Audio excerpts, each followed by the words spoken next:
Delegate Troop Tuition. Delegate, delegate, delegate, delegate.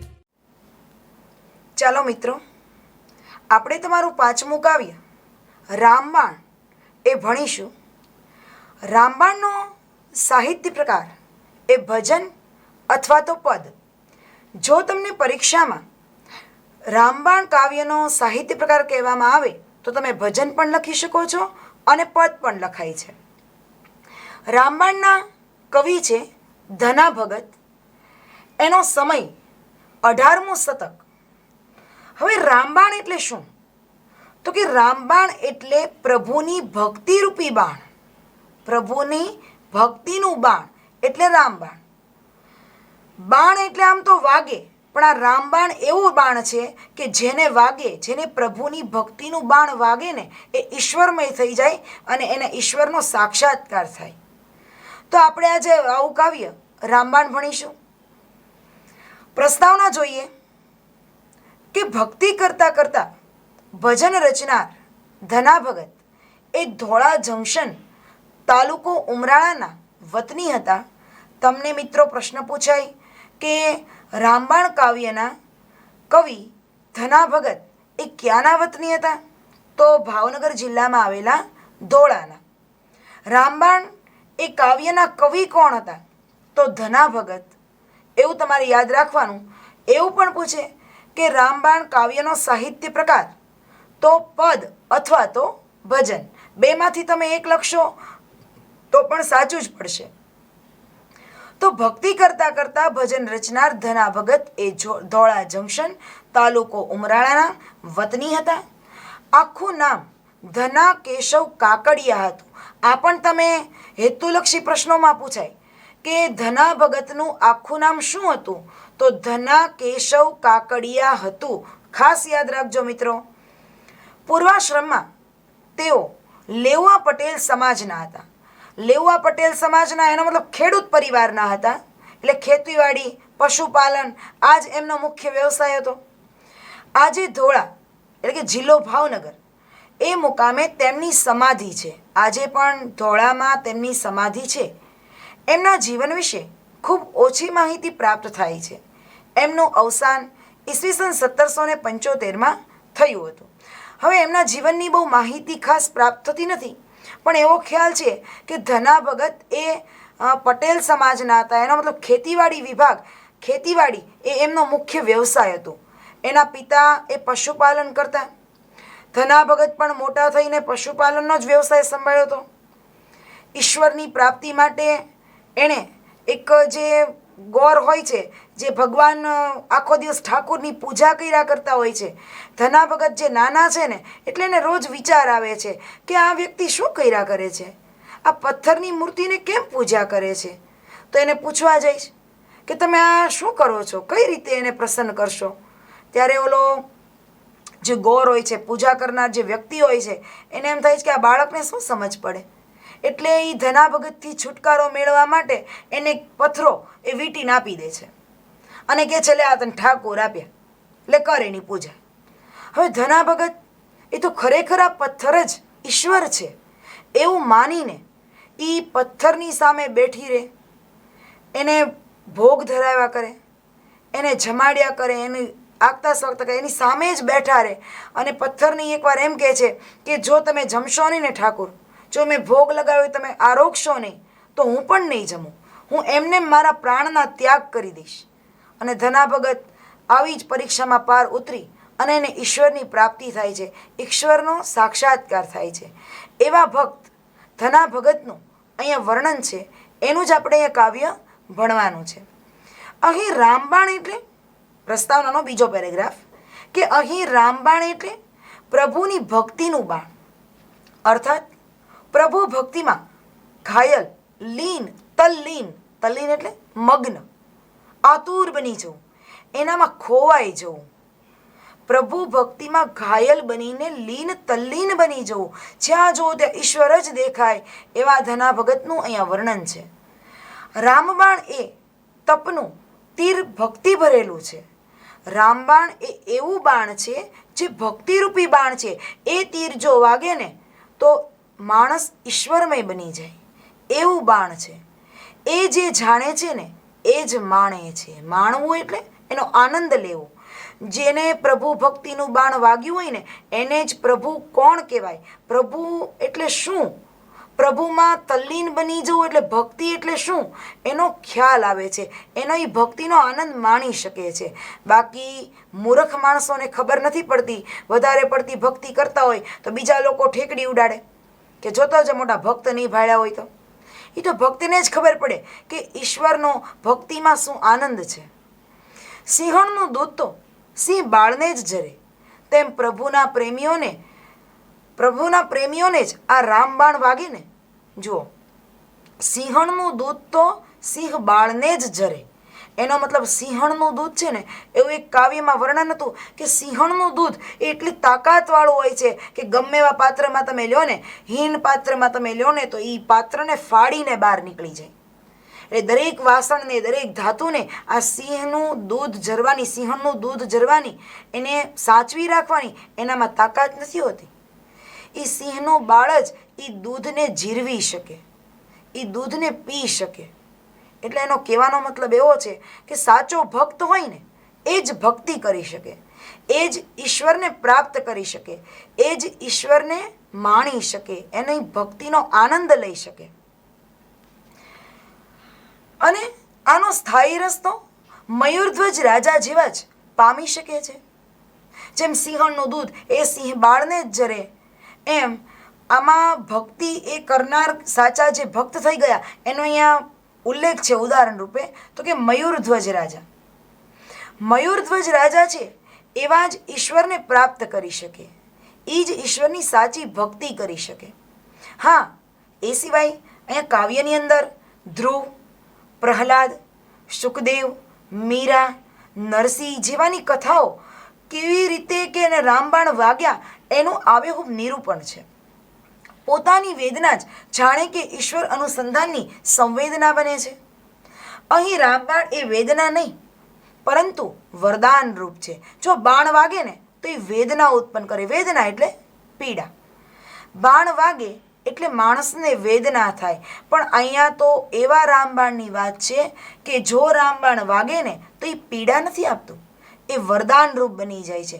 એનો મતલબ જેને રામબાણ વાગે, જેને ભક્તિરૂપી બાણ વાગી જાય છે એને જ ઈશ્વરના મૂલ્યનો ખ્યાલ આવે છે.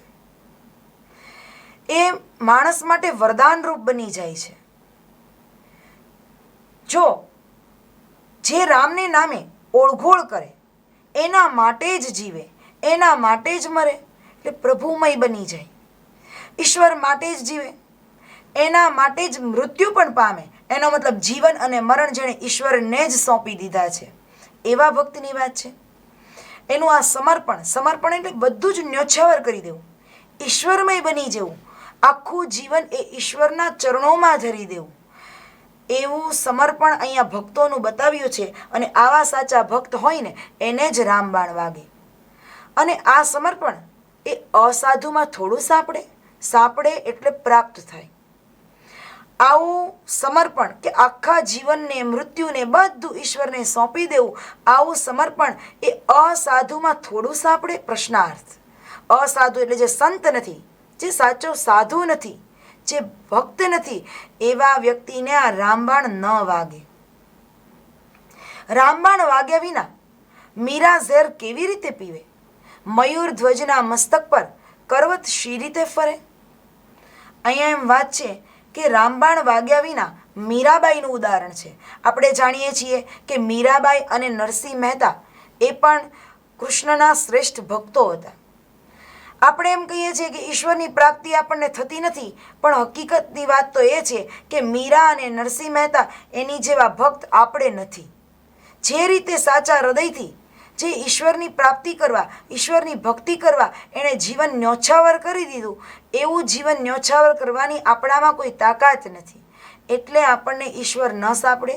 ખરેખર જે નસીબદાર હોય, ખરેખર જે ઈશ્વરમય હોય, સાચી ભક્તિ કરતા હોય, એને જ આ રામબાણ રૂપી ભક્તિરૂપી બાણ એ વાગે છે. અને એમાં ઈશ્વર એનું જે માણસનું તપ છે એ ભક્તિ ભરેલું થાય તો જ એને રામબાણ વાગે અને ખરેખર એનું જીવન એ પ્રભુમય બની જાય અને એનો બેડો પાર થઈ જાય છે. કાવ્યને જોઈએ કે રામબાણ વાગ્યા હોય તે જાણે, પ્રભુના બાણ વાગ્યા હોય તે જ જાણે. રામબાણ એટલે ભક્તિરૂપી બાણ. તમને પ્રશ્ન પૂછાય કે રામબાણ એટલે શું? તો રામબાણ એટલે પ્રભુ ભક્તિરૂપી બાણ. રામબાણ વાગ્યા હોય ને એ જ જાણે કે ભક્તિ માણસના જીવનમાં જો પ્રવેશ કરે તો એનું ઈશ્વરનું મૂલ્ય શું છે. પ્રભુના બાણ વાગ્યા હોય ને એ જ જાણે, ઈશ્વરનું બાણ વાગ્યું હોય ને એ જ જાણે. ઓલા મૂર્ખ મનમાં શું આણે? જો તળપદો શબ્દ છે. આણે એટલે લાવે. ઓલા મૂર્ખાઓ જેને જ્ઞાન નથી, જેને ઈશ્વરની સમજ નથી, એ મનમાં શું લાવે? એને શું સમજ પડે કે પ્રભુ ભક્તિનું બાણ શું છે?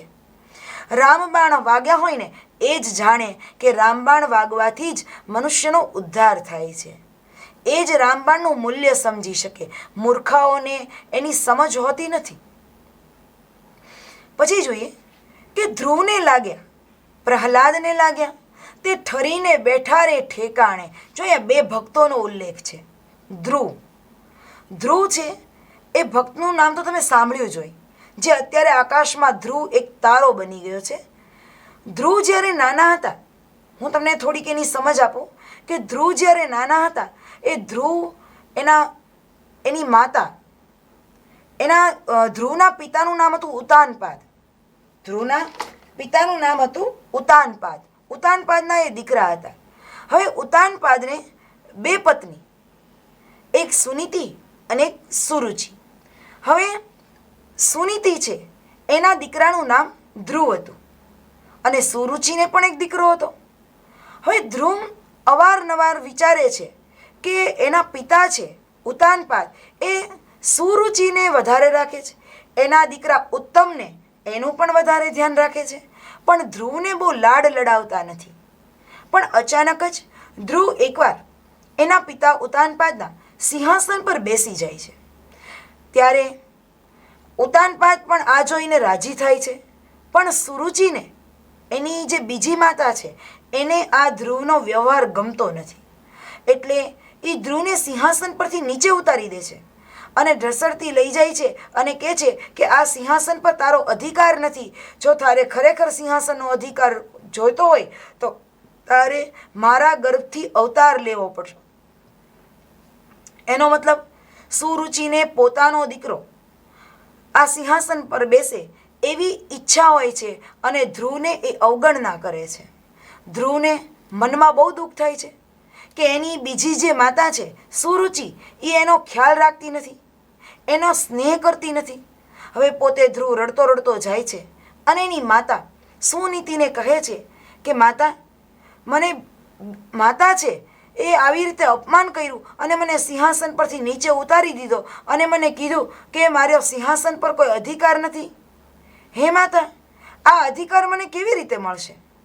ત્યારે સુનીતિને પણ આ વ્યવહાર જોઈને બહુ દુઃખ થાય છે. સુનીતિ ધ્રુવને કહે છે કે એની વાત તો સાચી જ છે. જો તારે સિંહાસનનો અધિકાર જોઈતો હોય તો તારે ઈશ્વરને પ્રાપ્ત કરવા પડશે. હવે ધ્રુવને આ વાત મનમાં લાગી જાય છે. એટલે ધ્રુવ તો તપ કરવા માટે વનવગડામાં જતા રહે છે.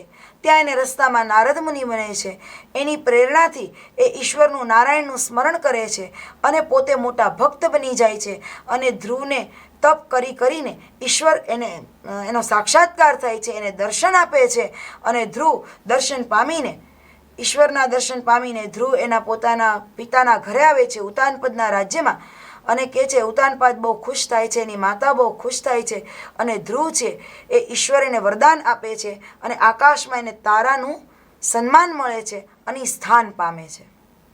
તો કહેવાનો મતલબ અહીંયા એમ છે કે કવિ ધના ભગત એમ કહે છે કે ધ્રુવને આ રામબાણ લાગ્યું, એનો મતલબ ઈશ્વરનો સાક્ષાત્કાર થયો, ઈશ્વર એના પર પ્રસન્ન થયા અને ઈશ્વરે એને દર્શન આપ્યા. એટલે ધ્રુવને એ રામબાણ લાગ્યું, પ્રહલાદને પણ લાગ્યું. હવે પ્રહલાદની વાત કરીએ, તમને થોડી સમજ આપો કે પ્રહલાદ છે એ હિરણ્યકશિપુનો પુત્ર હતો. પ્રહલાદ એ હિરણ્યકશિપુનો પુત્ર હતો. હવે આ હિરણ્યકશિપુ છે એને પ્રહલાદ નાનપણથી જ એ ઈશ્વરનું સ્મરણ કર્યા કરે છે, વિષ્ણુની ભક્તિ કરતા હોય છે.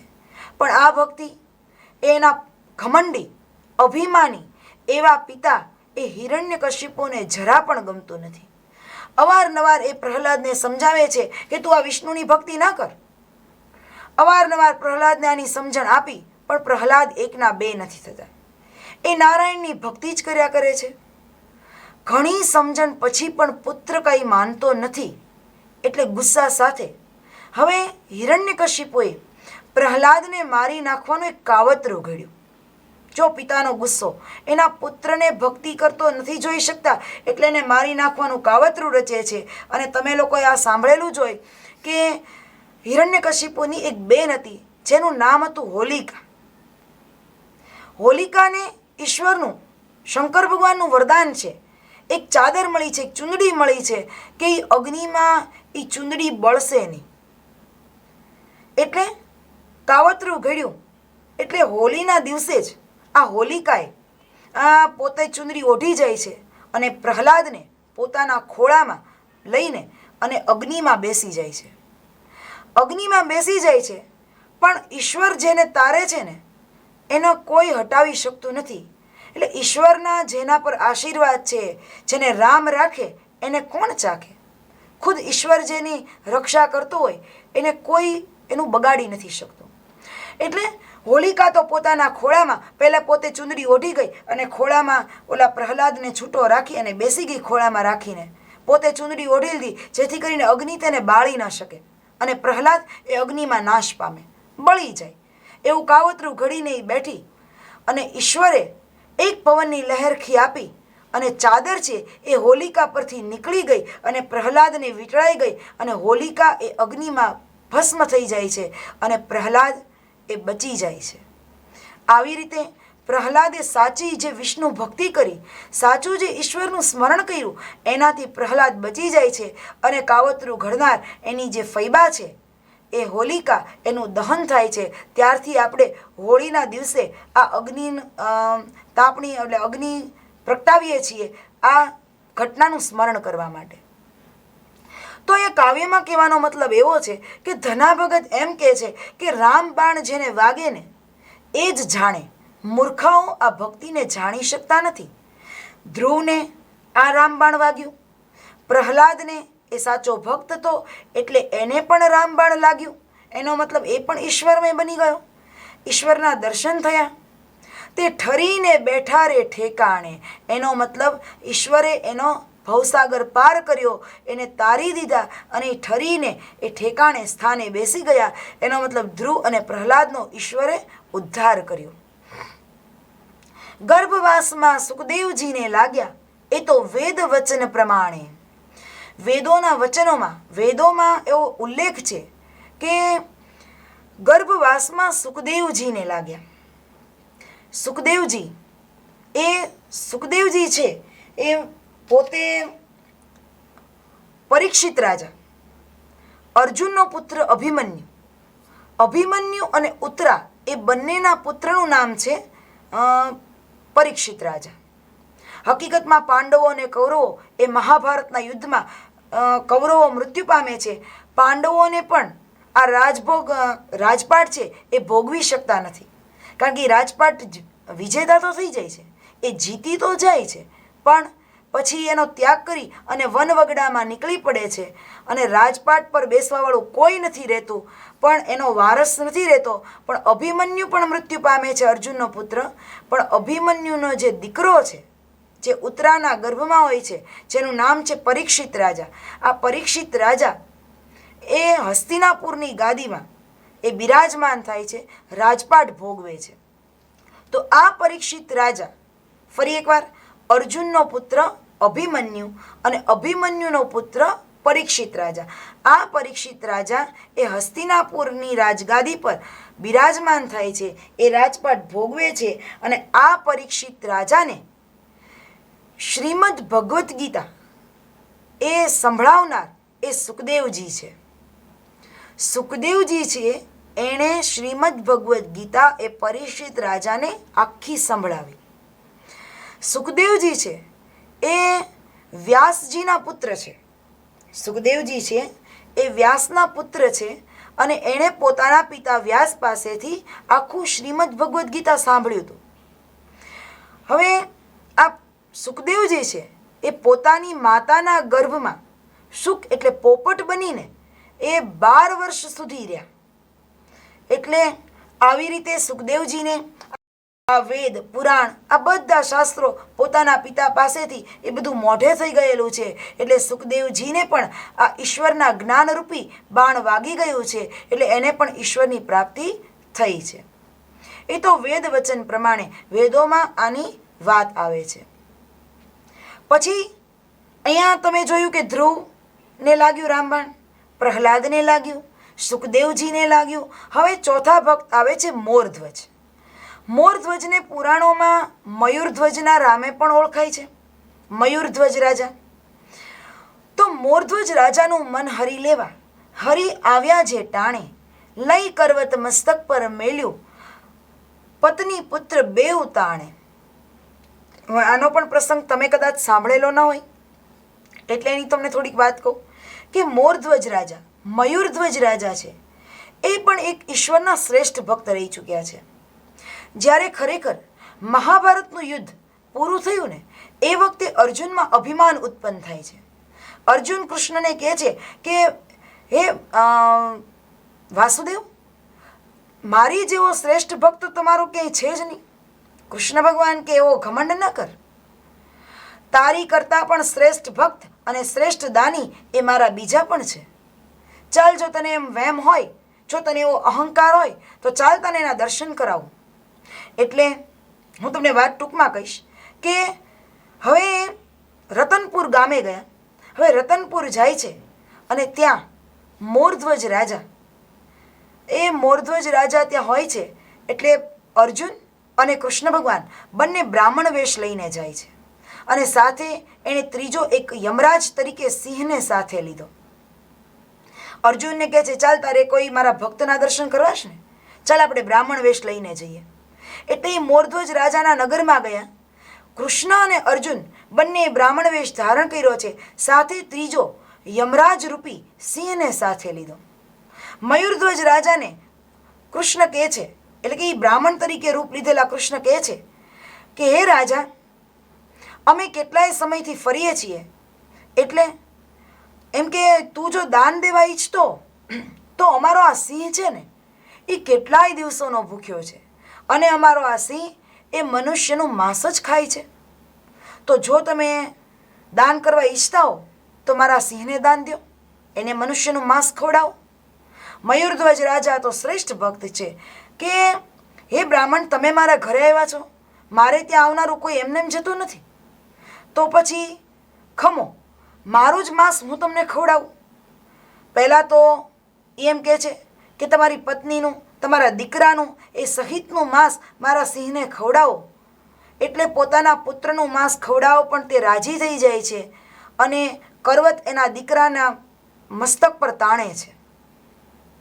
પણ કૃષ્ણ ભગવાને એક શરત મૂકી હતી કે મારો સિંહ માંસ તો જ આરોગશે જો તમે અને તમારી પત્ની એ પુત્ર મરતો હોય ને ત્યારે તમારી આંખમાંથી આંસુ ન સરવું જોઈએ. તો એ હા પાડે છે અને મયુરધ્વજ રાજા પોતાના દીકરાનું બલિદાન દેવા તૈયાર થઈ જાય છે. પણ કાવ્યમાં આપણને ઉલ્લેખ એવો કર્યો છે કે મોરધ્વજ રાજાનું મન હરી લેવા હરી આવ્યા એ ટાણે, ટાણે એટલે વખતે, લઈ કરવત મસ્તક પર મેલ્યું, અને કરવત લીધી અને એના મસ્તક પર એ કરવતને તાણી અને પત્ની પુત્ર બેઉ તાણે. એટલે મયુરધ્વજ રાજા, એની પત્નીના આંખમાં આંસુ નથી, એ મયુરધ્વજ રાજાની આંખમાં આંસુ નથી, અને કરવતને લઈને એ પોતાના દીકરાનું મસ્તક કાપી નાખે છે અને પત્નીની આ એક આંખમાં આંસુ સરી પડે છે અને કહે છે કે હે બ્રાહ્મણ, એમ કે તમે મને કીધું હતું કે આંસુ ન આવવું જોઈએ, પણ આંસુ મને એટલે આવી ગયું કે એક ભાગ ખાઈ ગયો સિંહ અને બીજો ભાગ કેમ ન ખાધો? અમારી જો ભક્તિ સાચી હોય ને તો સિંહ આ અંગ પણ ખાઈ જવું જોઈએ. આટલી શ્રેષ્ઠ ભક્તિથી ખુશ થયેલા કૃષ્ણ ભગવાન એ તરત જ ધ્વજ રાજાને કહે છે કે હે રાજા, તું ખરેખર મારી પરીક્ષામાં પાસ થઈ ગયો છો. જો આ તરફ નજર તો કર. તરત જ મયુરધ્વજ રાજા બીજી તરફ જોવે છે તો એનો પુત્ર એ એમનેમ સાજો સારો ઊભો હોય છે. આ તો ખરેખર એક ભક્તિ જ હતી, આ એક પરીક્ષા જ હતી જેમાં મયુરધ્વજ રાજા શ્રેષ્ઠ સાબિત થયા છે અને એના દીકરાને એ ઈશ્વરે એમનેમ બચાવી લીધો છે. એટલે એનું વર્ણન કરતા અહીંયા ધના ભગત એમ કહે છે કે મોરધ્વજ રાજાનું મન હરી લેવા, હરી આવ્યા જે ટાણે. મોરધ્વજ રાજાનું મન હરી લેવા, એ મન લઈ લેવા, એની પરીક્ષા કરવા જે ઈશ્વર હરી, ઈશ્વર ખુદ જે સમયે આવ્યા, લઈ કરવત મસ્તક પર મેલું, એના મસ્તક પર કરવત તાણે છે, પત્ની પુત્ર બેઉ તાણે. એનો મતલબ પત્ની પુત્ર, એ પુત્રની મૃત્યુમાંથી મયુરધ્વજ રાજા પરીક્ષામાં પાસ થઈ ગયા અને મયુરધ્વજ રાજાનો આ રીતે ઈશ્વરે ઉદ્ધાર કર્યો. એનો મતલબ મયુરધ્વજ રાજાને પણ ઈશ્વરનો સાક્ષાત્કાર થયો. એ પોતાના મૂળ રૂપમાં કૃષ્ણ ભગવાન છે એ પ્રગટ થયા અને મયુરધ્વજ રાજાને દર્શન આપ્યા, એનો પણ ઉદ્ધાર કરી નાખ્યો. હવે પછી આવે છે કે મીરાબાઈ ઉપર ક્રોધ કરીને રાણોજી ખડગ જ તાણે, વિષના પ્યાલા ગિરધરલાલે આરોગ્યા, એ તો અમૃતને ઠેકાણે. મીરાબાઈ ઉપર ક્રોધ કરીને, એનો મતલબ મીરાબાઈ એ કૃષ્ણના શ્રેષ્ઠ ભક્ત. મીરાબાઈએ તો કૃષ્ણને જ પોતાનું સર્વત્ર સોંપી દીધું છે. એ તો ઈશ્વરમય બની ગયા છે અને જે છે એ એના કોઈ હોય, જો સગા સંબંધી, પિતા, એનો પતિ, એ બધે એણે ઈશ્વરને જ માની લીધું છે. તો મીરાબાઈની જે કૃષ્ણ ભક્તિ છે એ એનો દિયર રાણાજી છે, એ રાણાજીને સહન થતી નથી. મીરાબાઈ એ કૃષ્ણ ભક્તિમાં મગ્ન છે, એ એના ઘરના સાખી લેતા નથી અને એનો દિયર એ તો વધુ ક્રોધિત હોય છે. એકવાર મીરાબાઈને મારી નાખવા માટે એને કૃષ્ણ ભક્તિ કરતાં કરતાં ક્રોધ ચડતા એના પર ખડગ તાણે છે. ખડગ એટલે તલવાર, અને તલવારનો એક બીજો પર્યાય છે અસીની. તો રાણાજી એ તલવારથી મારી નાખવાનો મીરાબાઈને પ્રયત્ન કરે છે, પણ ઈશ્વરની કૃપા મીરાબાઈ પર છે એટલે મીરાબાઈનો વાળ પણ વાંકો થઈ શકતો નથી. વિષના પ્યાલા ગિરધર લાલે આરોગ્યા, એ તો અમૃતને ઠેકાણે. વિષ, ઝેર. હવે રાણાજીએ મીરાબાઈને મારી નાખવા માટે એને ઝેર ભરેલો પ્યાલો આપી દે છે, પણ જેવા મીરાબાઈ એ ઝેર ભરેલો પ્યાલો આરોગવા જાય છે એટલે એના અધર, એના હોઠ સાથે એ અમૃતનો પ્યાલો જેવો સ્પર્શે છે એટલે એમાં ભરેલું ઝેર છે એ અમૃત બની જાય છે અને એ ઝેર એ ગિરધરલાલ આરોગી ગયા. ગિરધરલાલ એટલે કૃષ્ણ ભગવાન. ઝેર એ કૃષ્ણ ભગવાન પી ગયા અને એના બદલે એણે ગ્લાસમાં અમૃત ભરી દીધું. આ રીતે મીરાબાઈનો કૃષ્ણ ભગવાને ઉદ્ધાર કરી નાખ્યો. પછી એવા જ શ્રેષ્ઠ ભક્ત નરસિંહ મહેતાની વાત છે કે નરસિંહ મહેતાની હુંડી સ્વીકારી, ખેપ ભરી ખરે ટાણે. જો નરસિંહ મહેતાની હુંડી સ્વીકારી. હુંડી એટલે તમારા શબ્દાર્થમાં પણ આપેલું છે કે હુંડી એટલે નાણાકીય આપલે કરતી ચિઠ્ઠી. હુંડી એટલે નાણાકીય આપલે કરતી ચિઠ્ઠી. તો નરસિંહ મહેતા છે એને ત્યાં કેટલાક ભક્તો આવે છે. ભક્તો થાકી ગયા, ગામમાં પૂછે છે કે અમારી પાસે 700 રૂપિયા છે, અમારે હજી દ્વારકા જવાનું છે. એટલે ગામમાં પૂછે છે કે દ્વારકા જવાનું છે, અમે દ્વારકા પહોંચીએ ને એ વચ્ચે તો કેટલા ડાકુઓનું સ્થાન આવશે, અને જો અમારી પાસે રોકડ રકમ હશે ને તો એ ડાકુઓ લઈ જશે, પણ જો કોઈ નાણાકીય ચિઠ્ઠી કરી દે ને, ચેક, એવી કોઈ ચિઠ્ઠી કરી દે ને તો એ ચિઠ્ઠી કોઈ ચોરી શકશે નહીં. એટલે કોઈ આવું કરી દેવું છે ખરું ગામમાં? તો કેટલાક ઈર્ષાળુ માણસોએ નરસિંહ મહેતાનું ઠેકાણું બતાવ્યું કે હા છે ને, ગામમાં અમારો નરસૈયો રહે છે ને, એ આવી તમને નાણાકીય ચિઠ્ઠી કરી દેશે. હવે આ ભક્તો તો પહોંચ્યા નરસિંહ મહેતાને ઘરે. નરસિંહ મહેતાને કીધું કે અમારે દ્વારકા જવું છે, હવે પૈસા થોડાક છે પણ રસ્તામાં જો લૂંટારુઓ લઈ લેશે તો તમે કોઈ નાણાકીય ચિઠ્ઠી કરી દો, અમને કોઈ હુંડી લખી દેશો ખરા? હવે નરસિંહ મહેતા સમજી ગયા કે આ કોઈ બીજા માણસોએ મારું સરનામું આપ્યું લાગે છે. પણ નરસિંહ મહેતા કોઈને ના નથી પાડતા. નરસિંહ મહેતા કે કાંઈ વાંધો નહીં, જો તમારું ભલું થતું હોય તો લાવો, હું તમને ચિઠ્ઠી લખી દઉં. એટલે ઓલા માણસોએ 700 રૂપિયા નરસિંહ મહેતાને આપ્યા. હવે નરસિંહ મહેતાને કોને નામે ચિઠ્ઠી લખવી? કોઈનું નામ તો લખવું પડે ને, કે આને નામે લખાણ કરીને ગયું કે આ તમને પૈસા આપશે. હવે એણે તો ઈશ્વર પર ભરોસો રાખી શામળશા શેઠને નામે હુંડી લખી દીધી. અને ભક્તો તો 700 રૂપિયા આપી અને ગયા દ્વારકા. દ્વારકા ગયા, કોઈ માણસો મળતા નથી કે આ તો આપણે નરસૈયાએ છેતર્યા, આપણને ખરેખર આ પૈસા આપશે કોણ? પછી અહીંયા તો નરસિંહ મહેતાએ 700 રૂપિયાનો બધો ભગવાનનો પ્રસાદ ભંડારો કર્યો અને બધાને જમણવાર કરાવી દો. હવે ઈશ્વર કહે છે કે આ નરસિંહ મહેતા ઉપર કપરી સ્થિતિ છે, એટલે ઈશ્વર ખુદ શામળશાનો રૂપ લઈને દ્વારકા પહોંચ્યા અને આ જે ચિઠ્ઠી છે એના બદલામાં ભક્તોને એણે નાણાકીય પૈસાઓ પાછા આપ્યા અને ચિઠ્ઠી લઈ લીધી ને એના બદલામાં રોકડ રકમ પૂરી પાડી. આ રીતે નરસિંહ મહેતાની હુંડી એ સાક્ષાત ઈશ્વરે સ્વીકારી. ખેપ ભરી ખરે ટાણે. ખેપ એટલે શબ્દાર્થમાં આપ્યું છે તમને સફર, મુસાફરી. એની જે કપરી મુસાફરી હતી, જીવનમાં જ્યાં જ્યાં નરસિંહ મહેતાને દુઃખ હતું એ બધી મુસાફરીમાં જ્યાં જ્યાં જરૂર હતી ત્યાં ખરેખર એણે ખેપ ભરી ખરે ટાણે, ખરો સમય હતો ને ત્યારે એણે એની સફર પૂરી કરી.